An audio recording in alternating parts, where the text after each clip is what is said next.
nahmaduhu wa nasta'inuhu wa nastaghfiruh wa na'udzu billahi min syururi anfusina wa sayyiati a'malina may yahdihillahu fala mudhillalah wa may yudlil fala hadiyalah.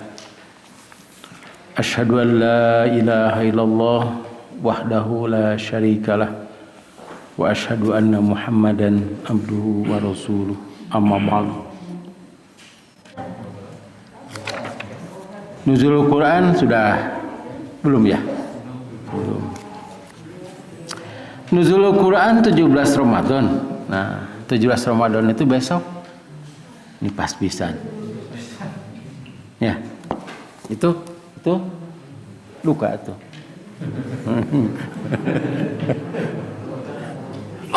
Jadi kalau ada guru bertanya kepada murid, ya sekarang hari apa? Tenang gitu. Itu tuh agar jadi perhatian. Kemudian pelajaran apa? Maknya Pak Guru itu apa? Tenang. Nuzul Quran 17 Ramadan pakai tanda tanya. Ada beberapa ayat yang menunjukkan saat diturunkan Al-Quran. Yang pertama sudah kita kenal ini. A'udzubillahi minasyaitonirrajim. Syahrul Ramadan alladzi unzila fihi al-Qur'anu hudal linnasi wa bayyinatin minal huda wal furqan.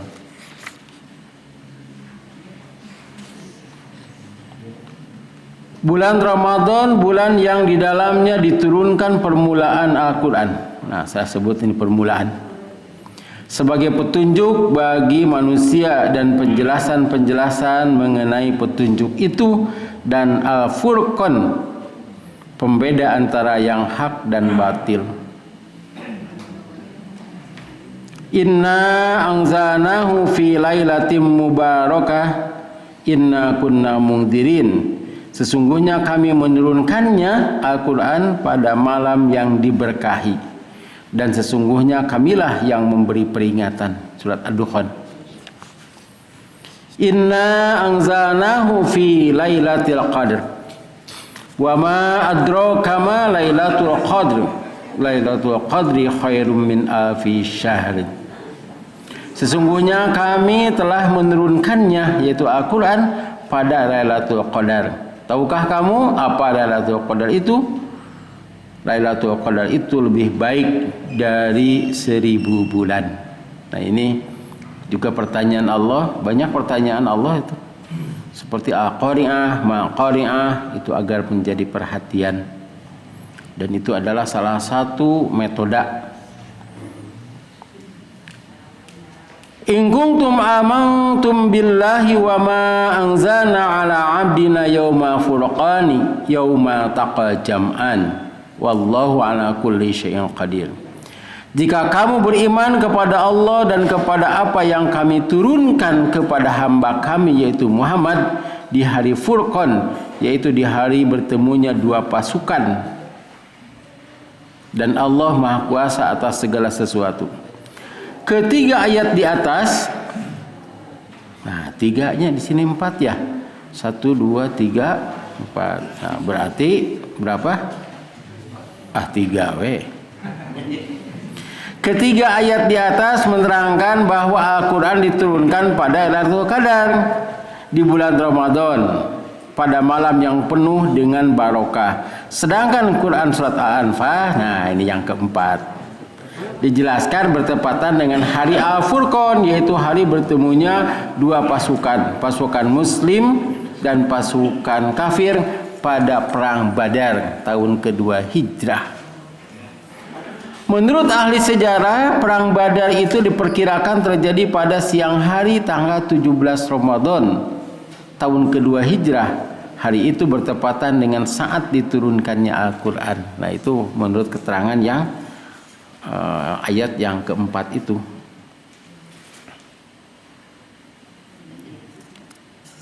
Yang dimaksud pada Quran surah Al-Baqarah, Al-Qadar dan Ad-Dukhan, yang 3 ayat pertama itu adalah Al-Quran yang pertama kali diturunkan, yaitu surat Al-Alaq ayat 1 sampai dengan 5. Ketika itu Rasulullah SAW menerimanya sedang bertahanus di Gua Hiro, Makkah.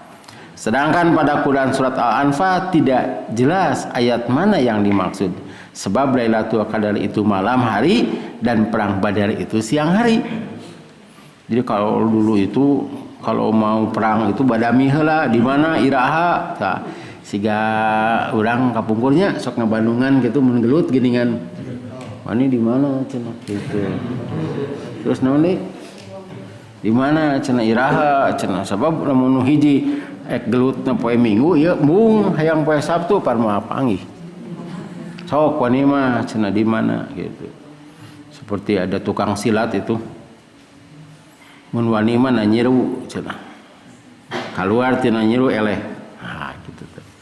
Eta teh jurus teu deukeut. Gitu.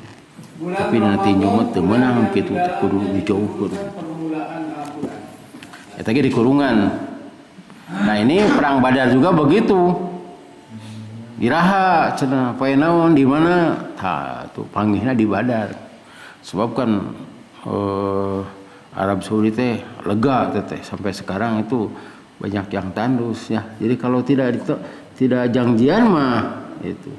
Dan itu janjiannya siang bukan malam sebab malam mah poek. Gitu.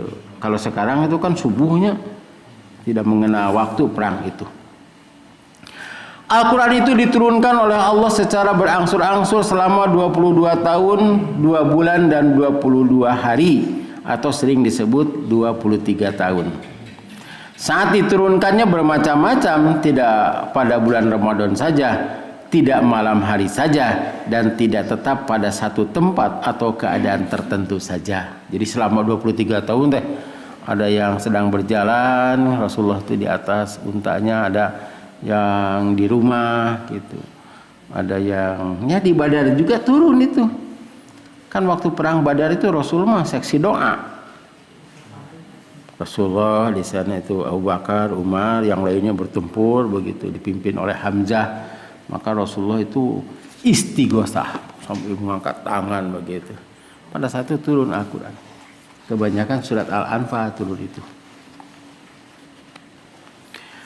Bila awal turunnya Al-Quran itu diperkirakan pada tanggal 17 Ramadan, berarti Lailatul Qadar itu pada tanggal 17 Ramadan. Hal ini akan bertentangan dengan hadis sahih yang menjelaskan bahwa Lailatul Qadar itu pada 10 malam 10 terakhir di bulan Ramadan, antara tanggal 21 sampai dengan tanggal 29 atau 30. Itu ya. Itu kata Rasulullah. Jadi ada dua pengertian ini tentang nuzulul Quran. Yang pertama, yang dimaksud pada Lailatul Qadar itu adalah Quran yang sekaligus diturunkan dari Lauhil Mahfuz kepada Malak Jibril, itu sekaligus. Nah, itu pada Lailatul Qadar.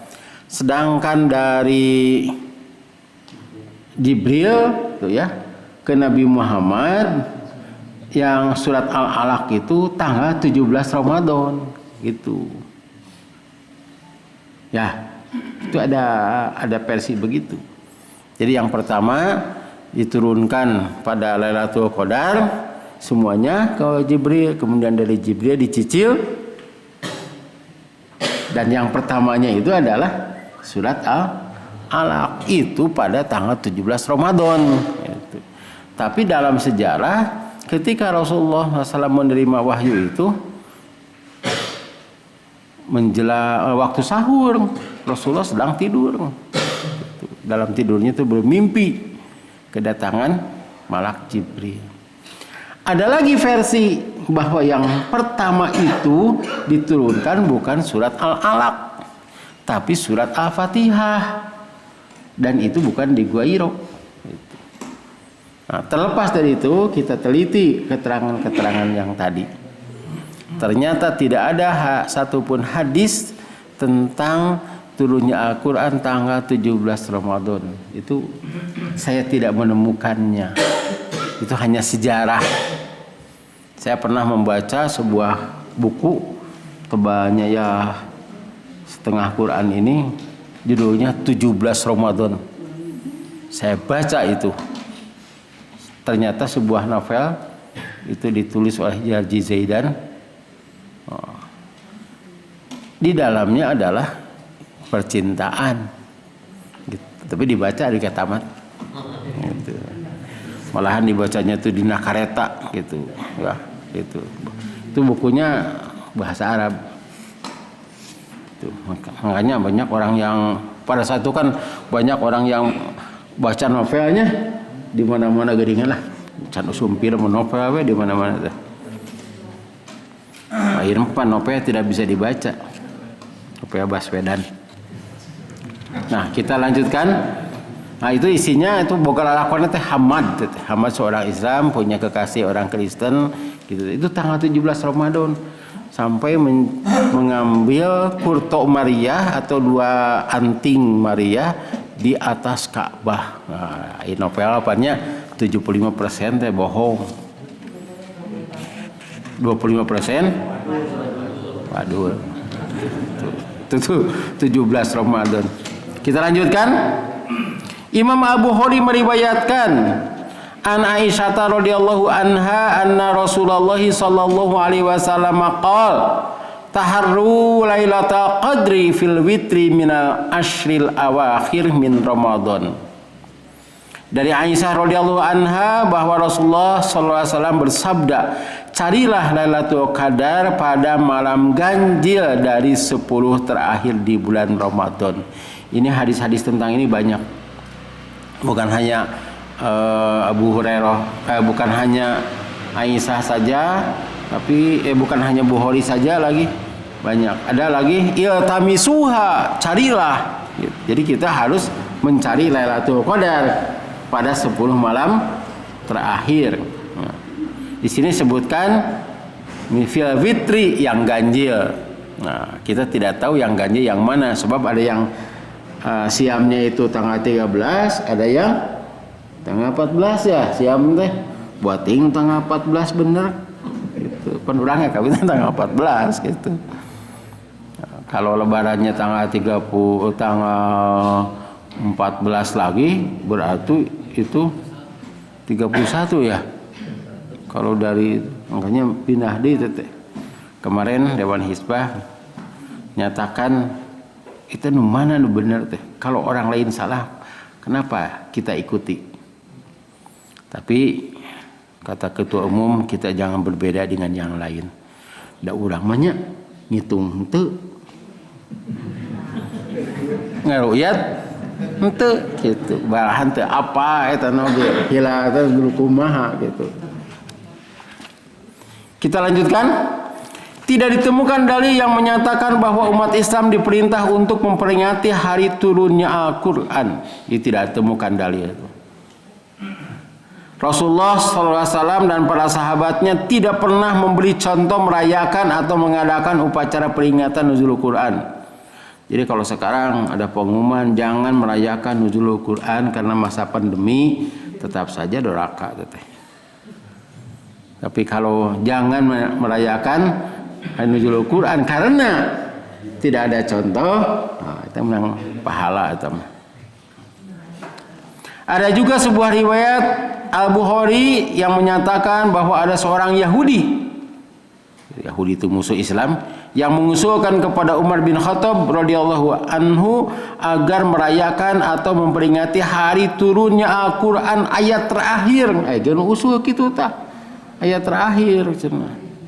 Surat Maidah, Al-Maidah ayat 3 yang bertepatan dengan tanggal 9 Dzulhijjah. Umar itu pernah marah. Jadi kata orang Yahudi itu begini, ayatun fi kitabikum taqra'unaha law nazalat alaina ma'syara yahudi lanattakhidanna idan. Jadi ada satu ayat dalam kitab kamu yang sering kamu baca, kalaulah ayat itu turun ke bangsa Yahudi pasti kami akan merayakannya. Kata Umar, ayatu hayatin hiya, naon cenah ayatna teh? Bari rada murotot teh. Nyata orang Yahudi macakeun Quran surat Al-Maidah ayat 3. Apa? Bari urang mah teu apa. Itu orang Yahudi orang kafir teh. Kata Umar sambil marah begini, saya tahu turunnya ayat itu. Saya tahu harinya hari Jumat tanggal 9. Saya tahu itu turunnya di Arafah. Tah nepi ka kitu Umar teh. Tapi saya tidak akan merayakannya. Kahiji Rasul tidak mencontohkan, kedua nu usulna Yahudi. Ari orang kafir usul apanya dicurigaeun teh. Tetapi usul tersebut ditolak sebab merupakan ibadah tambahan dengan tujuan ingin mendapat pahala dari hasil pekerjaannya. Maka yang demikian itu hukumnya bid'ah. Jadi nuzulul Quran teh kapan? Kalau kita lihat di sini ya. Kalau kita lihat di sini nuzulul Quran tanggal 17 Ramadan. Nuzulul Quran Lailatul Qadar 10 malam terakhir. Kecuali Ramadannya 20 hari. Pasti tanggal 17 sama aya kamu Ramadan 30. Hakikat i'tikaf. Nah, nanti saya akan membahas hakikat i'tikaf di itu. Nontonnya Billy Badena Rosken tah. Tong hese-hese ayeuna we. Itu live streaming di PP. Gitu. Nanti dikirim ke Pak Haji Entis itunya. Layarnya. Makna i'tikaf. I'tikaf arti asalnya menetap, tidak meninggalkan. Cicing we didinya. Yang kedua artinya mengasingkan diri, menahan dan mencegah. Arti i'tikaf berkembang menjadi menyembah dengan tetap dan tidak meninggalkan sembahannya. Tekun. Nah, firman Allah, idza qala li abihi wa qaumihi ma hadhihi tamathilul lati antum laha akifun. Dan ingatlah ketika Ibrahim berkata kepada bapaknya dan kaumnya, patung-patung apakah ini yang kamu tekun beribadah kepadanya? Nah, akifun i'tikaf. Jadi bapana Nabi Ibrahim teh i'tikaf, jeung kaumna teh i'tikafna teh tekun. Cicing we hareupeun patungna cicing nu ieu cicing itu teh i'tikaf. Surat Al-Anbiya itu di akifun i'tikaf. Qalu lan nabruha alaihi akifina hatta yarji'a ilaina Musa.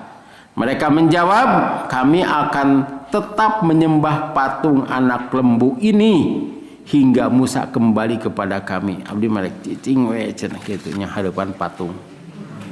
Ta eta teh i'tikaf. Jadi nu i'tikaf teh urang Bani Israil eta ka patung anak sapi.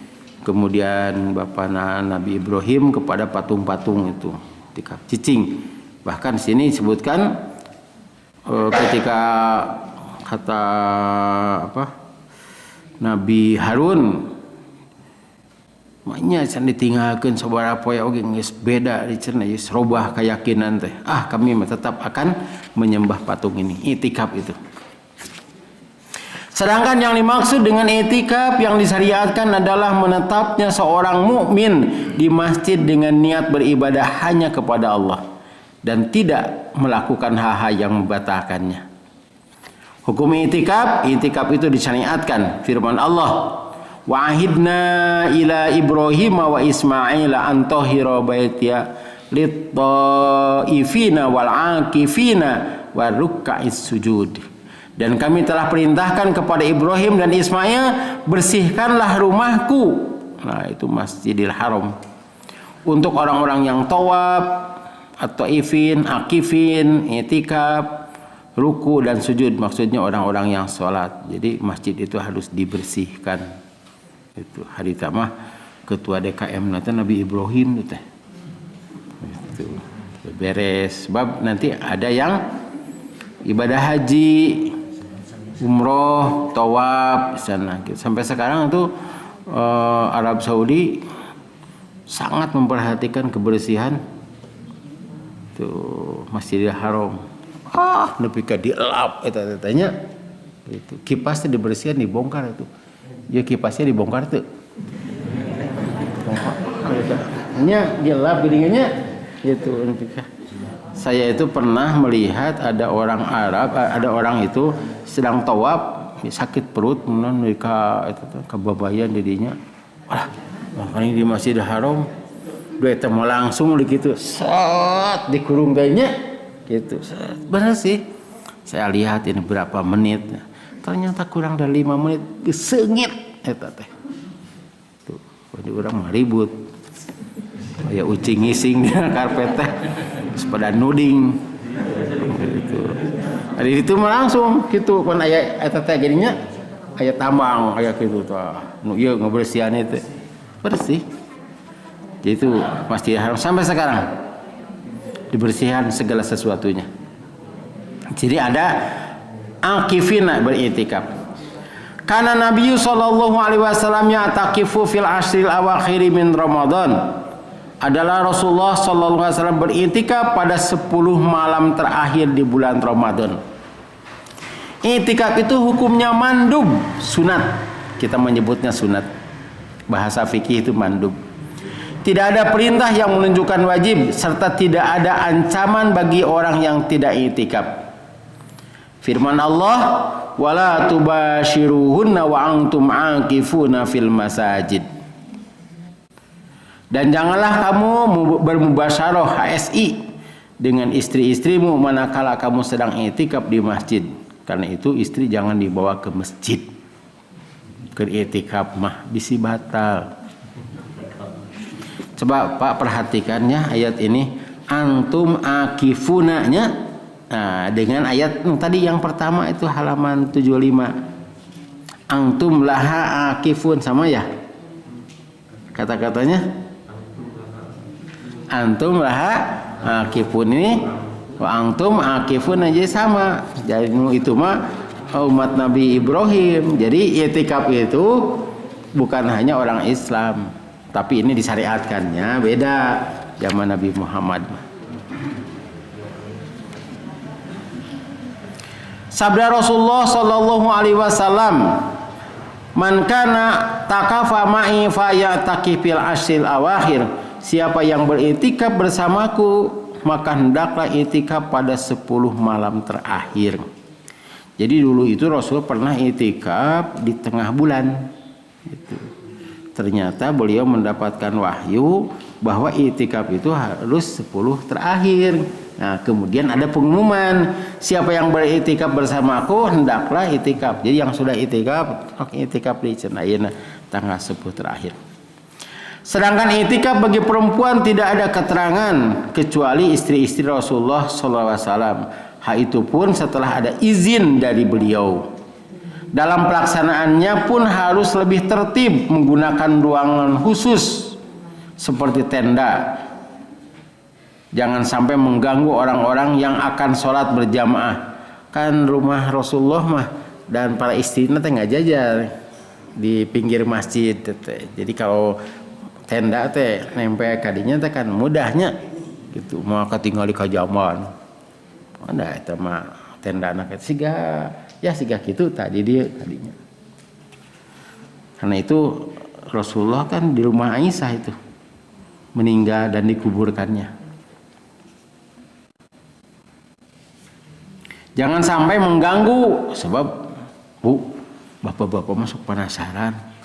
Mun aya nu itikaf di ditu teh nya sumping teh Pak Haji entis saha cenah teh tuh naroskeun.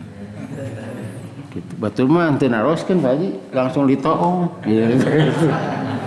Pak Haji naroskeun keneh gitu. Ditah batur nanyakeunnya dulu ada itu di Marga Asih. Pak nanya saha tuh gitu. Jadi bermasalah eta teh. Piraku teh kacai. Itu saha cenah teh gitu. Nya ge di kurungan rapat gitu. Barudak no. Bila hal itu tidak bisa dilakukan maka iktikaf bagi perempuan hukumnya terlarang. Tos we di bumi iktikafna. Kayak dongeng di belakang. Tempat i'tikaf pada Quran surah Al-Baqarah ayat 187 Allah tabaraka wa taala mengisyaratkan bahwa i'tikaf itu dilakukan di dalam masjid. Ada pendapat yang membolehkan beriktikaf di musola bahkan di dalam musola rumahnya. Namun tidak ada hadis yang menerangkan bahwa Rasulullah SAW itikaf selain di masjid. Keterangan lain bahwa Rasulullah SAW pernah mengizinkan sebagian istrinya untuk itikaf di masjid. Beliau tidak menunjukkan tempat lain sebagai pengganti masjid. Ini mengisyaratkan bahwa tempat itikaf itu adalah masjid. Ada pula yang berpendapat bahwa masjid-masjid yang dimaksud adalah 3 masjid yang terkenal, yaitu Masjidil Haram di Makkah, Masjid Nabawi di Madinah, dan Masjid Al-Aqsa di Palestina. Tetapi keterangan yang diriwayatkan Imam Abu Dawud dari Aisyah menjelaskan bahwa la i'tikafa illa fi masjidin jami'in. Tidak boleh i'tikaf kecuali di masjid jami'. Dalam sebuah riwayat yang munqati itu hadisnya dhaif, dijelaskan bahwa masjid yang dimaksud adalah yang ada muadzinnya serta imamnya tidak sembarang orang. Gitu, imam sahawai imamna teh itu.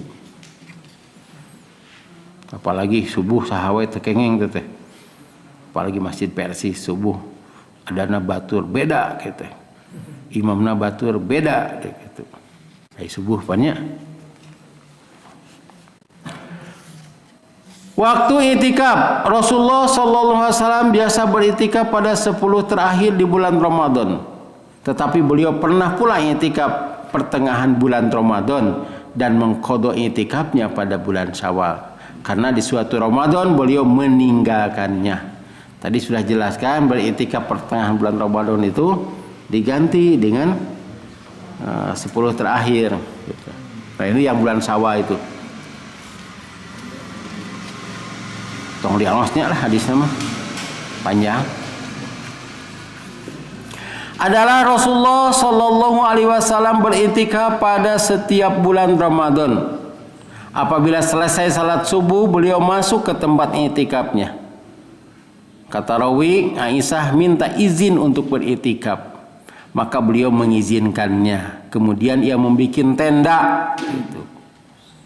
Hafsah mendengar hal itu, ia pun mendirikan tenda. Abiget biasa. Didengar pula oleh Zainab, lalu ia pun mendirikan tenda yang lain. Setelah Rasulullah SAW selesai salat subuh hari berikutnya, jadi tinggali dah Masjid Nabawi itu 40 ke 40 hari itu teh. 40 meter ke 40 anu ayeuna teh aya dirinya tidak berubah tuh. Sakitu teh. Kayaknya upami kada diukur deui. Abdi naroskeun sabaraha itu 40 ke 40. Jadi penambahan itu ini Masjid Nabawi gitu yang asli toh ieu ditambihan ka payun mah teu ditambihan.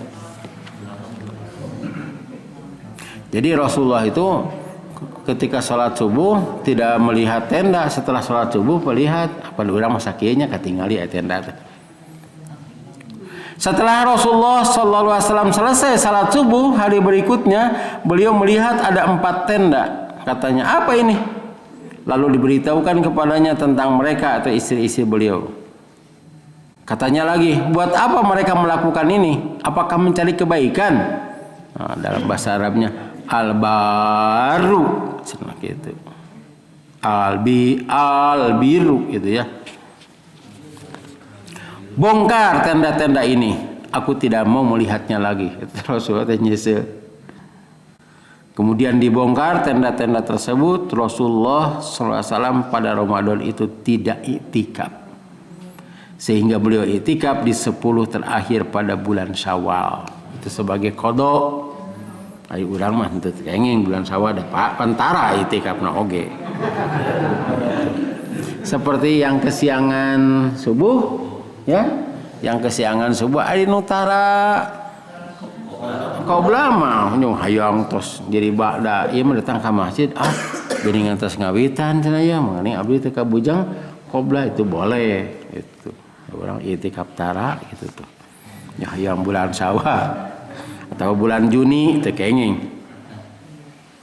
Adapun batas minimal dan maksimal lamanya itikaf di kalangan para ulama berbeda pendapat.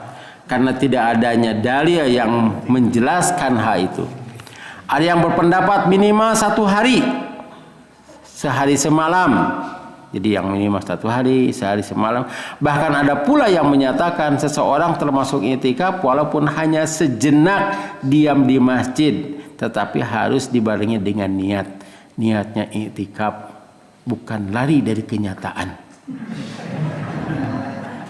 Kunaon cenah mang i'tikaf tara sina sehari jam teh di imah mah pusing. Pemajikan minta duit, budak minta baju, geus we i'tikaf kitu. Eta mah lari dari kewajiban. Tapi ayeuna pan teu aya nu kitu teh nya, tukang barang aduh. Teu marema ayeuna mah. Biasana mah pami hoyah kieu teh tah angkot teh pinuh kali itu teh. Kamu saya pernah itu masuk melihat gitu ya. Nu balanya teh sim kuring sorangan. Tapi jadi balanya ada karunya. Teu balanya deui. Demikian pula perbedaan pendapat tentang batas maksimalnya. Tetapi pada umumnya Rasulullah SAW beriktikaf selama 10 hari. Jadi dalam sidang Dewan Hizbah ditetapkan bahwa iktikaf itu harus 10 hari. Ya atau 9 juga bisa. Dengan catatan ada yang melihat hilal. Nah, berarti seperti kemarin ya. Itu.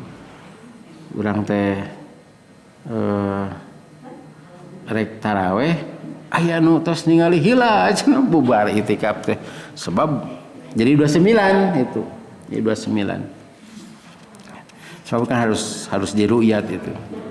Jadi 10 hari atau 9 hari itu dengan catatan seperti itu. Ada pula orang yang datang iktikaf itu hanya malamnya saja. Ya, gitu. Jadi tos tarawih pulang, kemudian datang lagi ke masjid baca Quran gitu. Itu boleh. Tetapi bukan iktikaf. Ya, iktikafan. Tapi daripada di rumah nonton TV, tidur. Ya, itu belajar iktikaf. Sebab ada siangnya kerja itu di masjid sana itu, masjid PP itu. Jadi ada kalanya kalau malam itu ada beberapa orang gitu, Pak Ustadz, saya mau iktikaf. Saya jawab bolehlah. Itu soalnya bukan iktikaf sebetulnya gitu, hanya malam gitu. Dia itu sudah bawa bekal, jangan bawa bekal, boleh diam di sini tapi harus makan di sini. Jadi sok, dari itu mah gampi atuh dah, raos iktikaf di itu mah. Bari kitu teh ka jalan teh aya sate, aya bebek goreng gitu. Teu batat. Datang gitu. Pan batat mah tidak boleh keluar. Eta mah kalinya. Ceteh hayang martabak kali itu ngagerowan we gitu. Mungkin pesen gitu. Coba deh.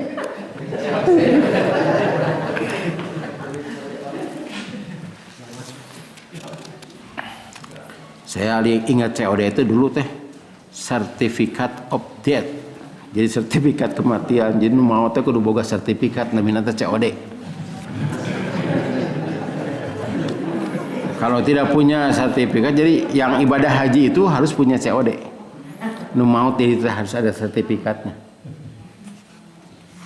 Saya dulu petugas. Ya kita lanjutkan.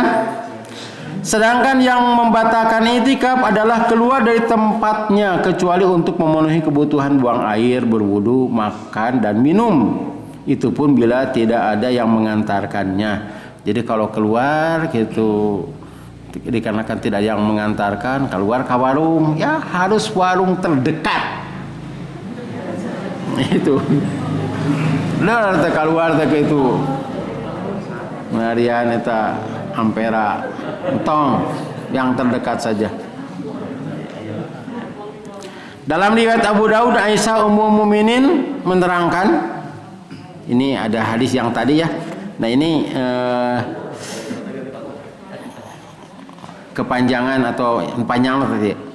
As-sunnatu ala mu'taqifi alla ya'uda maridun wala yashhada janazatan wala yamassa mur'atan wala yubashiruha wala yakhruja illa lihajatin ma la budda minhu wala i'tikafa illa fi masjidin jami'in. Sunnah atas orang yang beriktikaf adalah tidak menengok orang yang sakit. Ke rumah sakit deh. Menghadiri jenazah. Kalau jenazahnya datang ke masjid mah maksudnya didatangkan datangnya ke masjid sholat. Tapi itu diantarkan.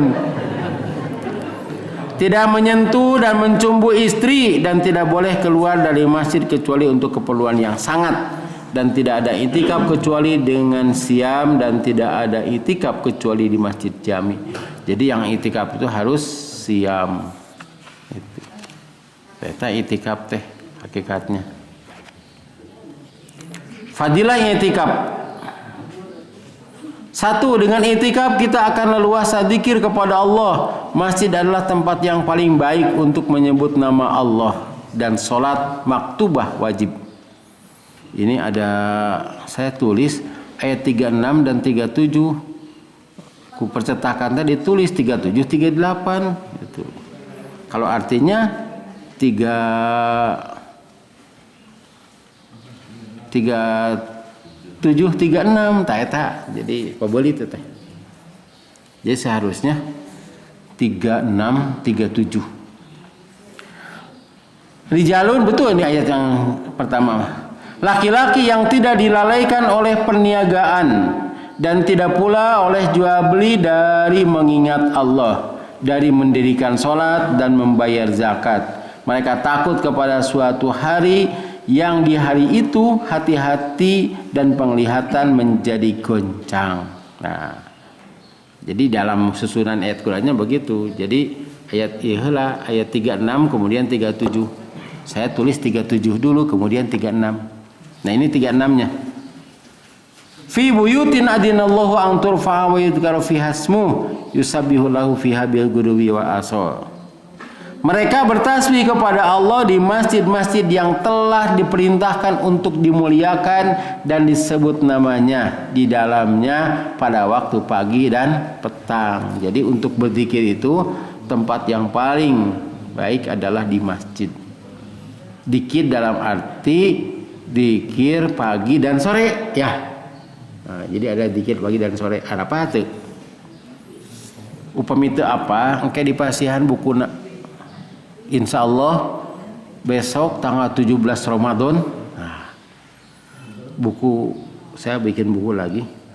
Mau dicatat mah dibagikan, tapi syaratnya kudu dibaca. Kira-kira tidak dibaca mak. Gitu.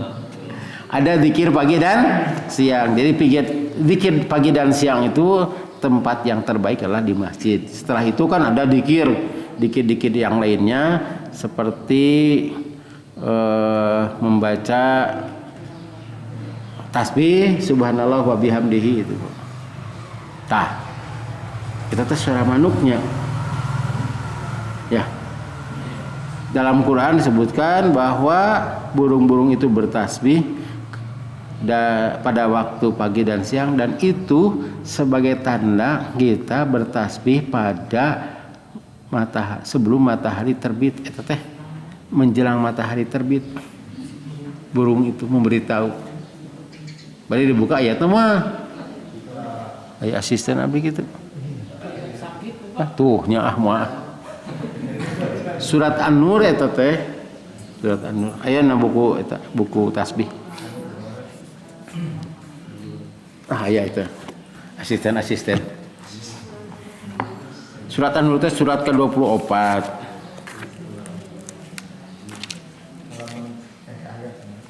Kayak orang tinggalian heula. Ayat 30-an teh.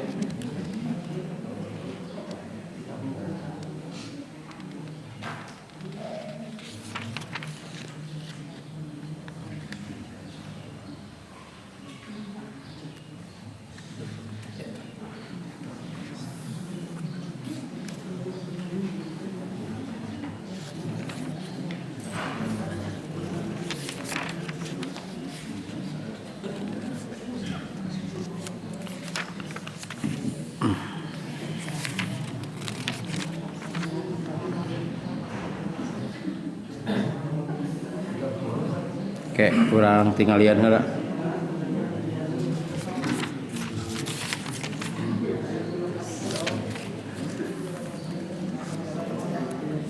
Ayat 40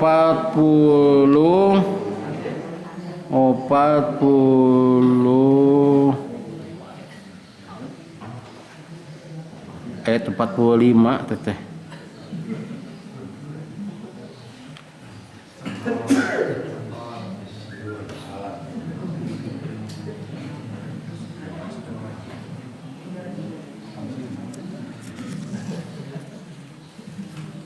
Ayat 41. Sok enggak di awas atas. Alam taro anna Allah yusabbihu lahu man fis samawati wal ardi wat thayru saffatin kullun qad alima salatahu wa tasbihahu wallahu alimun bima yaf'alun. Sok bari tasbih mangga sok nyaos. Bari ngangon kieu mah. Jadi atuh sore ka eta. Iya ka film. Buka maskara. Ya, mangga. Tidakkah engkau Muhammad tahu bahwa kepada Allah lah bertasbih apa yang ada di langit dan di bumi, dan juga burung yang mengembangkan sayapnya. Masing-masing sungguh telah mengetahui cara berdoa dan bertasbih. Allah Maha mengetahui apa yang mereka kerjakan. Nah, saya ini mempelajari bab burung ya, saya we gitu. Sehingga saya menyimpulkan ketika burung bercuit-cuit sekarang itu sedang bertasbih. Gitu. Bertasbih. Kan bertasbih itu sebelum matahari terbit itu, sebelum matahari terbit. Ya, suruk itu kira-kira jam 6 suruk hari ini. Jam 6 kurang.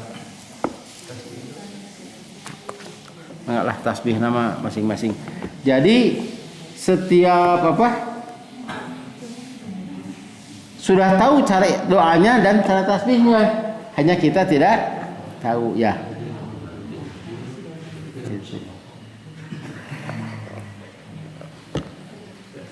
Saya juga pernah itu ini dalam keadaan cuaca mendung, hujan gitu.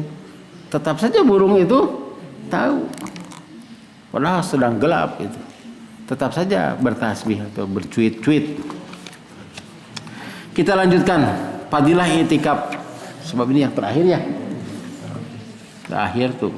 Doa di malam qadar mah itu diawas. Kita lanjutkan yang kedua. Ada 7 orang yang akan mendapat perlindungan Allah pada hari tidak ada perlindungan kecuali dari Allah. Nah, ada 7. Saya ambil 1. Warajulun qalbuhu mu'allaqun fil masajid. Seorang laki-laki yang hatinya selalu tergantung ke masjid-masjid. Nah, ini banyak sekali testimoni. Dia sibuk begitu. Dia ingin sholatnya itu di masjid. Selalu saja ada ada tempat begitu. Saya juga kadang-kadang sholat jadi ya mulai masjid mau sholat gitu. Jadi kita harus cari masjid. Beda itu. Ya mau sholat mah saya doa anak lebet kamu sholat sok naon daliana ke masjid mah ya nya. Masjid itu rumah Allah. Musola mah bisa dianggo makan-makan. Itu bertram itu. Jadi yang didapat perlindungan itu ada 7 orang, diantaranya seorang laki-laki yang hatinya tergantung masjid. Maksudnya ingat wae ka masjid, yang dicari itu adalah masjid. Kajun neangan masjid hayang ngompol. Taksi channel gitunya apa ini masih di mana-mana taksi channel gitu. Wah ke masjid Bapak mau sholat duha lain channel jam 10 lagi gitu. Bekat wah yang gratis jeung raoseun bukan ke masjid. 3. Selalu ikut sholat berjamaah. Sholat berjamaah itu lebih baik daripada sholat munfarid 25 sampai 27 derajat. Bukan betul Celsius. Jadi sebutkan derajatnya ini tingkat. Jadi surga ge beda anu salat berjamaah di masjid nu jeung di imah beda gitu. Ke surgana teh kaluhur itu 27 derajat coba gitu. Atuh geus ka surga mah tinggal kitu we teh nya ka tingkat masina atuh. Siga di dieu jeung tetangga. Tidak bisa itu antara satu surga dengan surga yang lain itu seperti dari bumi ke bulan. So, rekumaha, jangankan di surga, nah kareta oge bapak mesenu ekonomi asup dah sami dah eta panlokna mah eta kenehnya itu eksekutif bisnis ekonomi. Jadi we yang penting asup heula ge ka ditu we aya poal suska itu dianggap rek maling teh. Sawa eksekutif mah seueur laptop seueur eta HP-nya, ekonomi apa kitu atuh. Geluan 5 ada teh tuh teh eta teh kareta padahal sami tujuanna mah ke Surabaya tapi beda kelas, beda tiket. Nah jadi kalau kita tiketnya saat berjamaah, wah lain lagi di atas. Yang di atas bisa ke bawah, yang di bawah tidak bisa. Seperti sebuah komplek, ya komplek kan ada komplek elit, nepi ka asup ka komplek eta teh kudu buka KTP, kudu dikitukeun heula teh wajah teh. Itu. Saya pernah tuh komplek Parahyangan, tanya, "Bapak mau kemana?" "Pak Asep," seueurnya namanya jamaah. Sapunten gitu. Itu dikonfirmasi heula gitu, padi itu, "Pak, halo cenah. Ada ini orang mau ketemu." "Iya, boleh masuk." "Ah, bisa asup, Pak." Mun teu KTP disimpan di dinya. Kan ada asup ke komplek teh saha we asup geuningan. Neupi ka bangsat ge asup. Punten da ieu mah memang kitu nya, da ieu nerangkeun surga gitu. Jadi ti luhur tiasa ka hadap, ti handap tiasa ka luhur. Teu tiasa ka luhur. Kalau kita mau bertemu dengan Rasulullah ya tunggu saja Rasulullah ke bawah. Eta ge upami anjeunna kan saeun. Mun teu malapur we, mangkana ibu-ibu hoyong tepang sareng Nabi Yusuf, kumaha Nabi Yusuf tuh cenah. Kalau mau ya banyaklah berdoa, salatnya laki-laki ya. Ini berjamaah di masjid. 4. Menunggu waktu salat serta didoakan di malaikat. Sesungguhnya seorang di antaramu tetap akan mendapat pahala salat. Jadi poin salatna terus we kitu padahal salatna ngan sakali. Di maghrib dah. Selama menunggu sholat berikutnya, biasanya maghrib sampai isya, dan para malaikat pun akan mendoakan, "Ya Allah, ampunilah dia, ya Allah, berilah dia rahmat selama belum beranjak dari tempat salatnya atau sebelum hadas." Kalau berhadas, wudu lagi, diam lagi di sana, didoakan lagi oleh malaikat. Tanu itikaf apa kan gitu. 5. Salat lebih khusyuk karena orang itikaf tidak disibukkan dengan urusan dunia. Jadi masih boleh hubungan dunia tapi teu sibuk teuing gitu. Ulah bisnis teuing. Karena ge asup atuh da ieu mah. Sok wani mah sakitu cenah. Ya sok we cenah gitu. Tuh itikaf teh hade. Mudah mendapatkan saf yang pertama. Saf yang pertama bagi laki-laki itu lebih baik daripada saf berikutnya. Sabda Rasulullah SAW, sesungguhnya Allah memberi rahmat bagi saf yang pertama dan malaikat akan selalu memohonkan bagi mereka. Malahan sama dengan kurban seekor unta. 7. Mudah untuk salat malam karena orang yang itikaf itu tidak banyak tidur. Jadi tarawih nanti salat malamnya itu di akhir. 8. Meninggalkan kesibukan mencari harta dan kepentingan keduniaan, maka seseorang akan bertambah zuhud. Mu'takib itu akan tetap di masjid dan tidak disibukkan dengan bisnis. 9. Memelihara siam dari perbuatan yang akan membatalkannya. Siam itu bukan hanya menahan lapar dan dahaga, melainkan mata, telinga, lidah dan hati pun harus ikut siam. Tapi ayan HP itu teh. 10.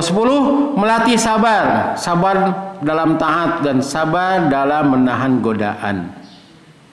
11. Menghindari diri dari maksiat. Orang yang berada di masjid tidak mempunyai kesempatan untuk maksiat. Pan maksiat mah atuh nyalingkar. 12. Mengingat dosa mengharapkan ampunan. 13. Melatih diri mengingat mati. Mu'takib harus menyendiri menghadap Allah seperti hanya ketika ia mati. Jadi kalau ada masalah rumah tangga itu diurus oleh yang keluarganya yang tinggalkan. Ibu datang ke masjid, "Pak, itu kenteng bocor, entong diganggu, dan nanti juga dia akan ditinggalkan ya oleh suaminya. Piraku neang ke kuburan. Kita melihat mati saya dulu tuh pernah sendiri gitu, mau tes siga kieu di sawang-sawang we gitu. Jaba poek, jaba tiris. 14. Membaca Al-Quran. Mu'takif tidak punya kesibukan selain berdoa dan membaca Al-Quran. Rasulullah SAW biasa membaca Al-Quran sampai tamat sebulan Ramadan. Bahkan pada tahun terakhir beliau sampai 2 kali tamat. 15. Lebih luasa mengisi Lailatul Qadar dengan zikir dan doa. Tos ahli kadinya. Dan ini silahkan baca ya. Itu mudah-mudahan dapat dipahami. Ini mudah sekali. Pada Ramadan ini dan Ramadan berikutnya, insya Allah kita dapat bertemu lagi.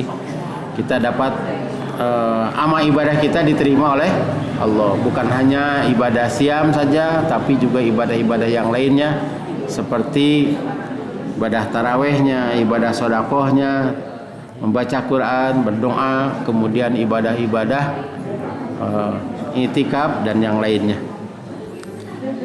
Demikianlah aqulu qouli hadza wa astaghfirullah li wa lakum. Rabbana hab lana min azwajina wa dzurriyyatina qurrata a'yun waj'alna lil muttaqina imaman.